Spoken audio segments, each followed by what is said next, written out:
Our next speaker is Jessica Cook Hale, another rocker. Thank you, Dr. Meriden. I saw what you did there, and it was pretty good. I really appreciate Bob and Adam setting the table so beautifully here. I am asking a different set of questions than what these guys are asking so well. There are plenty of very bright people working on the problem of how we source artifacts back to where they came from. I'm curious about how they wound up, or rather I should say, where they wound up at the end of the day. And like many of these archaeological adventures in this part of the world, this particular project got its start with a conversation with Jim Dunbar. Jim came to me when I was working on some corrosion issues with materials from offshore, and he said, well, you know, when we look at the river artifacts, staining and corrosion is really an issue there too, and it looks like it differs from watershed to watershed. What do you think? Is this a thing that we could explore? He noted that in the Aucilla, the Page-Ladson materials look quite different from what you might see from the Monroe site in the the Santa Fe, or Boston Farm. Quite curious. If you look at the Norden site, there's one particularly beautiful artifact, a biface, where one half of it was buried in submerged sediments and the other was not, and you can see the difference in the staining. So clearly something's going on here.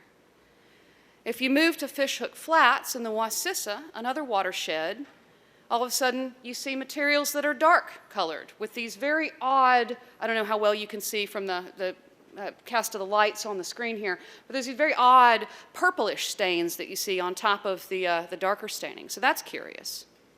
If you go offshore, as Adam noted, you run into even further problems. There's a tremendous amount of corrosion that we run into. One of these one of these fragments from J&J Hunt in the middle is stained black. The one that's on your left, my right, looks almost as though it's rusted. And the one closest to me is so thoroughly weathered on the exterior that it's very friable. Go to the Aucilla, and again you see something different. It's sort of a tan color here in this piece that's closest to me, and then yet on your left, my right, you see again that sort of pink and purplish staining. So this is all quite interesting. Fisherman's Rest at Intertidal site, same difference, or more difference, I should say, and that's also true with the Withlacoochee. So Jim and I talked, and the hypothesis that we crafted was that assuming that water chemistry varies from watershed to watershed, and that depositional contexts may differ from site to site, that these corrosions and these stains might lead us back chemically to individual find spot locations. And this is of interest because there are a tremendous number of lithic artifacts at Florida BAR collections right now that don't have what we call provenience on them. We don't know where they came from. So if we could come up with a method where we could fingerprint geochemically this staining and corrosion, we might be able to walk it back to the site from which it came. And that's also of interest for law enforcement. So this is quite practical. Now, as Adam noted, when you're working with archaeological materials, particularly when you're working with something like that biface from the Norden site, you probably don't want to stick it in a nuclear reactor or grind it up or otherwise damage it. So non-destructive methods are highly prioritized in these sorts of studies. And for this study, I took a different tack than what Adam and Bob have done. I chose scanning electron microscopy, primarily because it's non-destructive, it's approachable. I'm also well trained in it, so it's always wise to stick with what you know. And we had ample access to this equipment at the University of Georgia. I used a specific type of data collection, and I will get into exactly how this operates in just a moment. I won't scare you with the chemistry, I promise. But I used a specific type of data called electron dispersive spectroscopy. And again, it's very approachable, and you can take these data sets once you collect them, that gives you numbers, and you can run this through statistical analysis software programming. I chose JMP. Some people use something called the R package. Really, it's just down to what you're familiar with and what you're comfortable with. And so I took my data when it was all collected and ran it through JMP and did multivariate and probabilistic analyses to see, can we differentiate? Can we group these things? Do they cluster? Can we tell them apart? So let's talk a little bit about the method so it's a little bit more approachable for everyone. This is a shot of the scanning electron microscope lab at Georgia Electron Microscopy at the University of Georgia. It's called a field emission scope, and it's very high resolution, and this particular instrument also gives you some really wonderful images in addition to giving you that elemental data. So let's talk about how that operates exactly. My right, your left, is the actual instrument. It's got a vacuum chamber within it. You place the whole sample, you don't have to cut it up, within that chamber. You click the switch that pumps down the vacuum, and once the vacuum is sufficiently established, you generate an electron beam. That electron beam is designed to interact, to hit, to be fired at the atoms in that sample. And so here's just a really basic schematic, okay? Those of you who remember your high school or college chemistry will also recall that the electrons in these atoms orbit at different altitudes, right? They're in what we call electron shells. And these are labeled. So the one closest to the nucleus is the K shell. The next one out is L. And then there's another at M. And this is important because when you stick your sample in the chamber, pump the vacuum down, fire the electron beam, when that beam hits the electron shell and it bumps into an electron, much like playing pool, right? Hitting it with a billiard ball, it's going to bump that electron down to the lower energy shell below it, like kicking a soccer ball almost. When it does that, it's going to bounce another one out. And when an electron gets bounced out of its orbit, it's going to radiate X-ray energy. We label the X-ray energy peaks based on what shell they got kicked out from. There's the K alpha 1, the K beta 1. All this is a bit technical, I realize. But this matters because it's the K alpha 1 and to a lesser extent the K beta 1 that are very strong, they're very easy to read, and they're most distinctive and most reliable. So this is what we really want to look for at the end of the day. We don't want to just look at our random generated numbers and say, oh, we've got 17% calcium. Well, we want to know where that peak came from. If it's a K alpha 1, you can trust it. If it's an M, you might want to give it the side eye. The bottom line, though, is that all of these X-rays create a distinctive signature that is associated only with one element. It's very specific. So calcium is going to give you one spectrum. Sodium will give you another. Silica a third. Everybody with me? All right. The SEM is equipped with detectors that will pick up these characteristic X-rays for you. And the data are passed to a computer system, and you see that this rig's got 4 monitors, so I really like it. It's pretty neat. And this particular computer is running software that will fingerprint it for you. It will match it. It will say, oh, this is at such and such frequency and amplitude. It must be calcium. It will identify it for you. Now, Adam mentioned something, and I want to really point this out. Adam mentioned calibration and why that's important, that what he's doing with PXRF is to build a database, right, and to calibrate the instrument such that it can actually identify securely these elements that he's looking for. That's equally important for scanning electron microscopy and EDS. We'll come back to that point. Your end result, when you run these analyses, is going to be a data table and spectra and images. We get some really beautiful imagery, and here you can see the surface of one of these items. It looks really rough. The lighter stuff are metal salts, right? And the darker stuff are lower density materials. Over here closer to me is the kind of graphic image that the software will read out for you, showing you where all these spectra are. I don't know if you can see from a distance the labels on each of these elements, but if you can, you'll notice that copper shows up, molybdenum, chlorine, iron, some really interesting stuff. Carbon and calcium should be there, right? You also get massive data tables, and that's really what we process. This is a little terrifying until you throw it in JMP, right? Yeah, that'll give you a headache. Hours of my life I'll never get back. So when we ran the study, routinely, a bunch of elements popped up that, if you'll pardon the expression, were sort of bog standard and exactly what I would expect in materials that were coming from this area of the world and made out of the things that they were. So things like sodium and chlorine. Well, yeah, it's got salt on it. That's not a shocker. Okay? Aluminum, very common. in rocks of this type. Sulfur, not crazy. Silicon is what chert's made of, so it should be there. Iron, also not strange. But I also saw peaks, as I showed you, for elements like molybdenum, zinc, copper. The Y stands for yttrium, and that really threw us when we saw that. And you think to yourself, when you get these kind of results, well, this is fabulous. We're able to take this particular instrument that's very approachable, and we're able to take this method, which is non-destructive, and we're able to detect this material, and maybe we can fingerprint. No. By the way, I would like to note that I'm extremely proud of the fact that I finally found a place in a presentation for the Noctopus, because he is absolutely applicable. No, this is absolutely not the case. Yttrium's not there, y'all. Molybdenum, not so much. Remember these spectra? Okay, well, this goes back to calibration, and this goes back to the K-alpha-1 peaks. Spectra can overlap. They can and they do. And if the instrument is not properly calibrated, or if it's using an artificial standard, or if the software is off, then things like this happen, where molybdenum reads in the data table as being present in your sample, and yet if you look at the peaks, you'll notice that the molybdenum spectrum that we get is from an M or an L peak. Remember the outer orbital shells that I mentioned were not really reliable? Well, that's where that molybdenum signature is coming from. That's not molybdenum.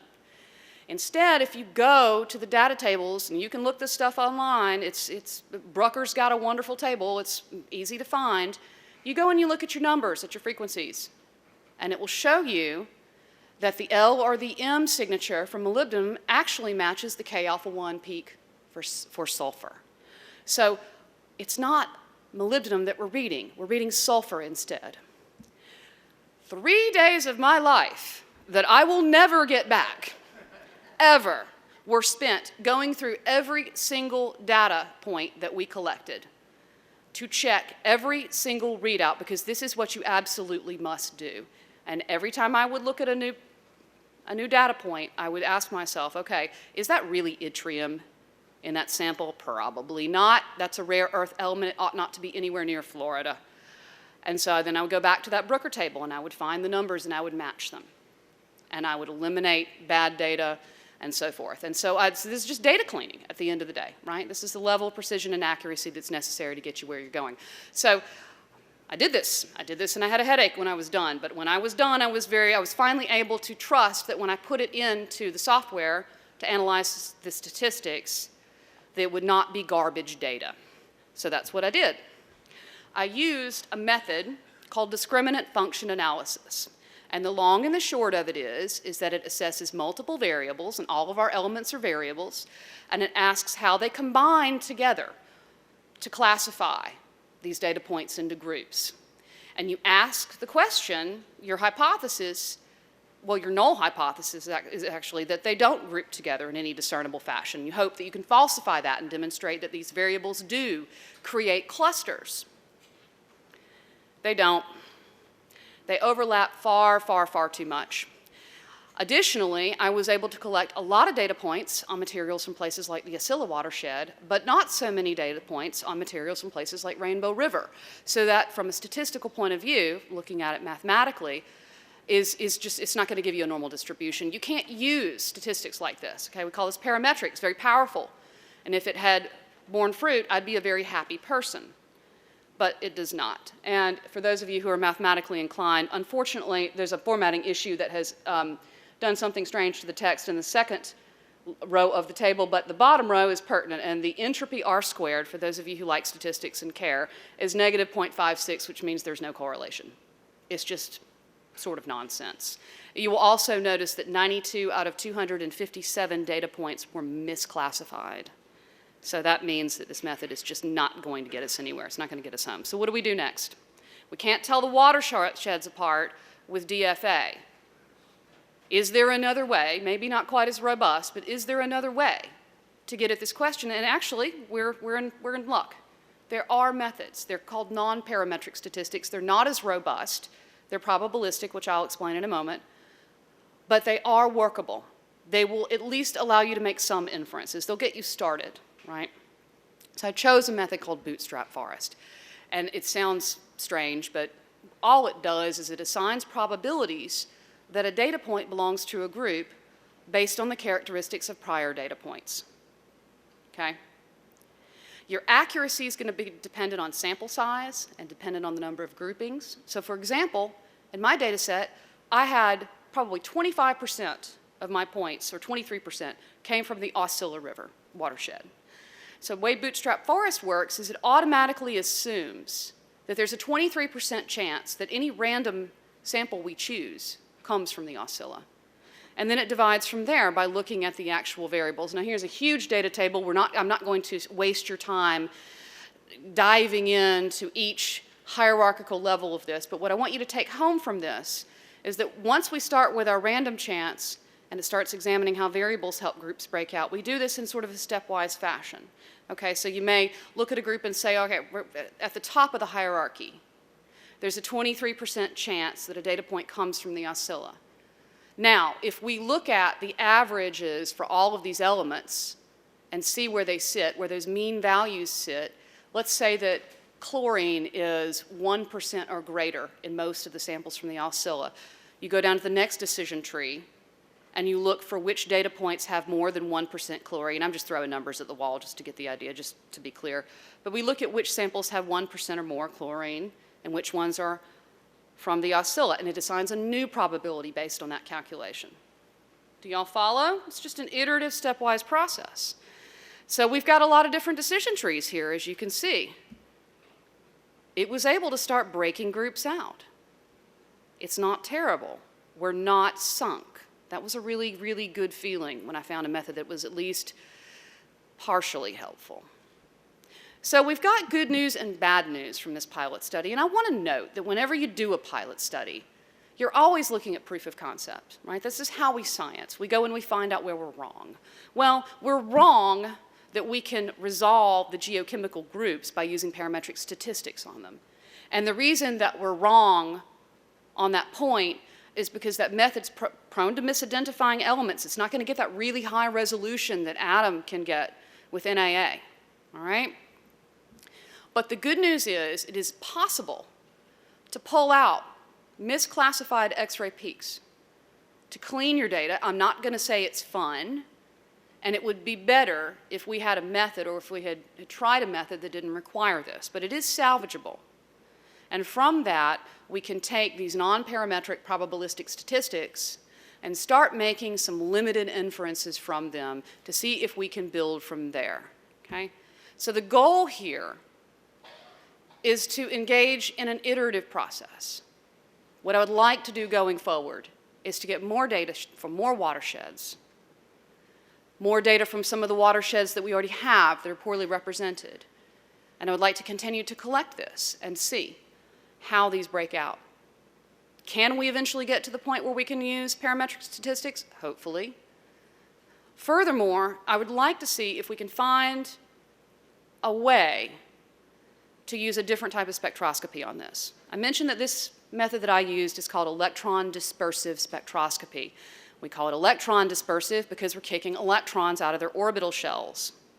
There's a different type that's available through a machine called an electron microprobe that's very similar in function to the scanning electron microscope. It's called wavelength dispersive spectroscopy. And it measures wavelengths at a much higher resolution.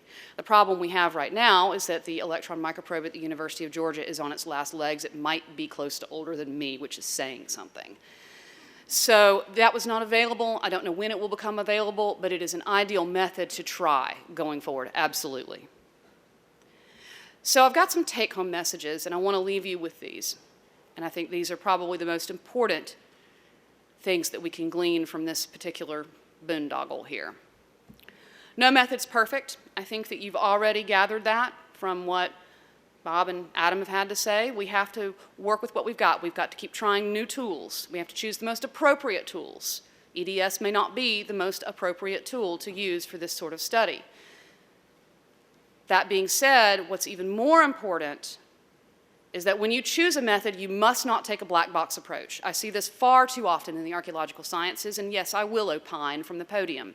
A black box approach is garbage in, garbage out. You must understand how the physics work, if it's physics that are involved, or chemistry, or biology, the genetics. You cannot simply feed data into a generator, get magic data out of the magic black box. That does not work that way.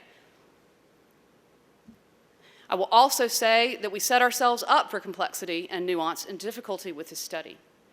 It's really clear, and I think Adam also made this point really eloquently as well, that the corrosion and the staining is really a geochemical mess. It's a train wreck. The crystalline structure that's formed by these materials when they are created on the surface of these artifacts is very, very disordered. That means that the minerals are not forming with regular crystal structure. They're a hot mess.